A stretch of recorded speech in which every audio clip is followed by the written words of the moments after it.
fast food Malaysia yang boleh compete dengan Burger Man. Setapak baru je buka, aku rasa dalam sebulan kot.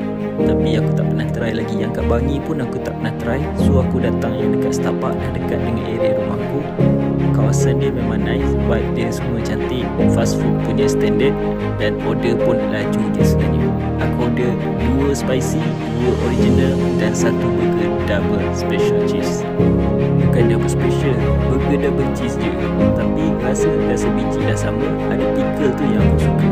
So aku try lah makan. 1 minit lebih juga aku nak habiskan. Aku tak tahu macam mana nak challenge dia. Lepas tu yang paling best, ayam dia memang rangup, chill dia pakai. Dia claim dia pakai yang chill, bukan yang frozen. So tak ada nampak merah-merah kat dalam tu. Juicy je lah sebenarnya ayam dia. Yang spicy dia ni memang seperti dah rempah dia sama. So kalau korang ni nak makan tu, boleh try. Kau tengok rempah dia dah masuk sampai ke dalam. So memang rasa sebenarnya yang spicy tu. Kalau tak makan sos pun dah rasa. Dan paling best, dia bagi air farm fresh. Bagus, support local guys. Next time bro.